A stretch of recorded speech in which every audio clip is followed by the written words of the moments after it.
News super one, सत्याचा बुलंद आवाज। अशाच ताज्या महत्त्वपूर्ण घडामोडी बघण्यासाठी सबस्क्राइब करा news super one. Doctor Babasaheb Ambedkar जयंतीनिमित्त श्रीरामपूर शहर पोलीस स्टेशनच्या वतीने शांतता समिती आणि कार्यकर्त्यांची बैठक आयोजित करण्यात आली।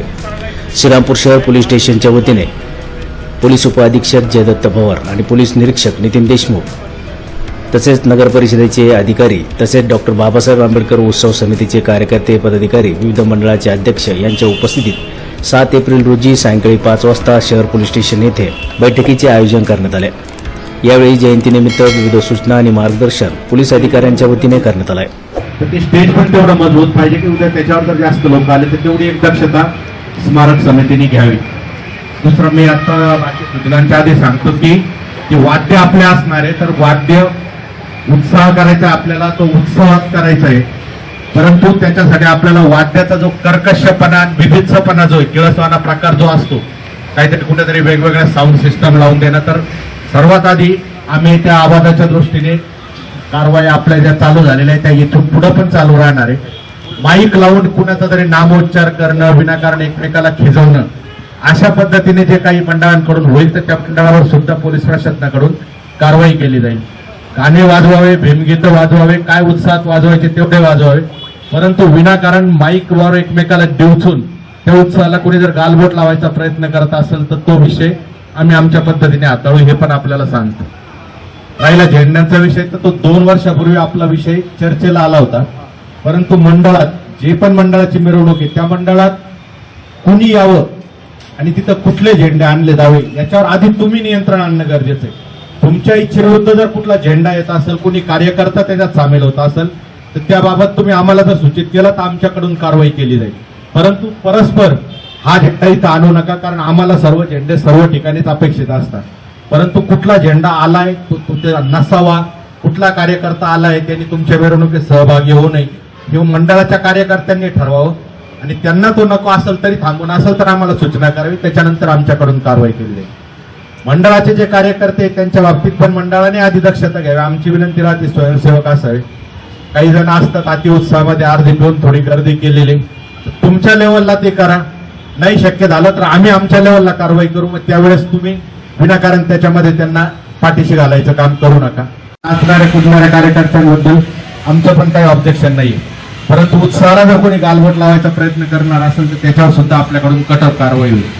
आणि शेवटचा एक विषय सांगतो, आवाजाच्या किंवा ते वेळेबद्दल तुम्ही जे सांगताय तो सुप्रीम कोर्टाचा निर्णय, त्याच्यामुळे त्याच्या पुढे ना तुम्हाला जाता येईल ना मला जाता येईल।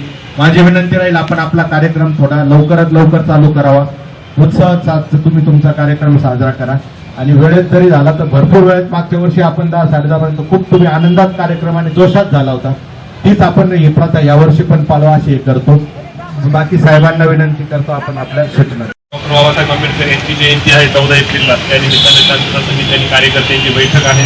त्यासाठी उपस्थित सर्व प्रतिष्ठित नागरिक, शहरातील सर्व प्रतिष्ठित कार्यकर्ते, मंडळाचे कार्यकर्ते, सदस्य, माझे सहकारी CI देशमुख साहेब, नगर परिषदेचे मराठे साहेब, MSCBचे अधिकारी, आज खूप डिटेल या विषयावरती चर्चा आपण सुरू केली, वेळ पण दिला। मला वाटतं मागच्या आठवड्यात बाबुल साहेबांनी सूचना केली होती की शांतता समितीची बैठक थोडी लवकर झाली पाहिजे, बरोबर? माननीय पोलीस अधीक्षक साहेब ज्यावेळेस आले त्यावेळेस त्यांना सांगितलं होतं, त्यानुसार आपण खूप लवकर म्हणता येणार नाही, पण आम्हालाही तयारीला वेळ लागतो, म्हणून आपली ही बैठक आयोजित थोडंसं 14 एप्रिलच्या अगोदरच केलेली आहे आपण, जास्त दिवस अगोदर। याचं कारण आम्हाला रूट पाहणी करायची आहे। आजच्या मिटिंगचे जे काही मिनिट्स आहेत ते नगर परिषद असतील, PWD असेल, MSCB असेल, यांनाही आम्हाला द्यायचं आहे। आमच्या पोलीस विभागाकडे आमच्या काही सूचना आहेत, तुम्ही आता मिटिंगमध्ये काही सूचना मांडलेल्या आहेत त्या पण या ठिकाणी जातील। विशेष सूचना मिरवणुकीबाबत या निरीक्षक साहेबांनी आपल्याला सांगितलेल्या आहेत। वेळेबाबत सगळ्यांना असं आम्ही आवाहन करतो की प्रत्येक मिरवणूक काढणाऱ्या मंडळानं पोलीस प्रशासनाची परवानगी घ्यावी। परवानगी घेतल्यानंतर आमच्या लक्षात येतं की बंदोबस्त द्यायचा आहे किंवा कसा। विनापरवाना जर मिरवणूक काढली बंदोबस्त नसला तर काही झालं तर त्याच्यामध्ये विनाकारण गुन्हे दाखल होतात। त्याच्यामुळे प्रत्येक मिरवणुकीला पोलीस बंदोबस्त असेल याची खात्री देतो, पण त्याच्यासाठी तुम्ही परवानगी घ्या, कोणाचीही परवानगी नाकारणार नाही। पारंपरिक मिरवणूक काय दरवर्षी काढल्या जातात त्याची परवानगी तुम्हाला 100% मिळणार. त्यासाठी तुम्ही कागदावरती परवानगी घ्या. परवानगी घेतली तरच त्याला बंदोबस्त आहे, बरोबर? तसं तुम्ही नियोजन करा. त्यानंतर मैत्रीपूर्ण असायला पाहिजे. त्याच्यामध्ये उगाच हातात माईक घेऊन अपशब्द बोलणे, एकमेकांना शिव्या देणे किंवा बोलणं देणे असे प्रकार झाले नाही पाहिजे. त्याच्यातून वाद होतो. त्यावेळेसही नाही होणार, पण मिरवणूक संपल्यानंतर घरी जाताना होऊ शकतो किंवा दुसऱ्या दिवशी होऊ शकतो. हा आपला जन्मोत्सव जो आहे किंवा महामानवाची जयंती आहे, जवळपास 15-16 दिवस चालणारा कार्यक्रम आहे, बरोबर? श्रीरामपूर शहर मोठं आहे, मोठ्या प्रमाणात कार्यक्रम असतात. आम्ही पण त्याच्यामध्ये सहभागी होणार आहे. 14 एप्रिलपासून आम्ही तुमच्या सोबत आहेत पुढचे जवळपास 30 एप्रिलपर्यंत. त्याच्यामुळे पोलीस हे प्रेझेन्स असणारच आहेत. यावर्षी आपण जास्तीचा बंदोबस्त पण बाहेरून बोलवलेला आहे. त्यामुळे कोणतंही मंडळ किंवा कोणताही कार्यक्रम अनअटेंडेड राहणार नाही.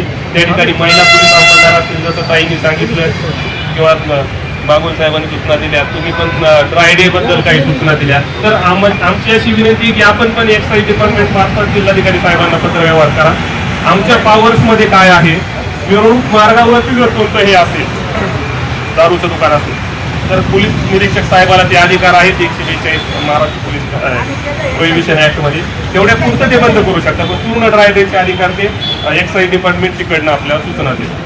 तर त्या संदर्भात आपण पण पाठपुरावा करा. आमच्या हातामध्ये जे पोलिसांचे अधिकार आहेत त्यामध्ये आम्ही ते करू. पण यामध्ये परत ऐनवेळी मग प्रॉब्लेम नको व्हायला. एक मत पाहिजे. आता तुम्ही सांगितलं की जवळपास 2 वर्षापासून ते बंद आहे, पूर्वी व्हायचं, तर या तुम्ही त्याच्यासाठी प्रयत्न करा. अजून वेळ आहे आपल्याकडे, होऊ शकतो त्याच्यामध्ये निर्णय. आमच्या ज्या सूचना आहेत ते की आपल्याला जयंती अतिशय उत्साहात आनंदात साजरी करायची आहे. सर्वजण त्याच्यामध्ये प्रशासकीय अधिकारी असतील, सर्व सामाजिक स्तरातील व्यक्ती असतील, शहरातील नागरिक असतील, महिला वृद्ध असतील, हे पण त्याच्यामध्ये सहभागी होणार आहेत. उत्साहात करायचे, पण हे सर्व उत्साहात आनंदात करताना त्याला कुठलंही गाळपोट किंवा त्याच्यामध्ये कोणताही अनुचित प्रकार घडला नाही पाहिजे याची खबरदारी आपण सगळ्यांनी घ्यायची. न्यूज सुपरवनसाठी दीपक कदम, श्रीरामपूर.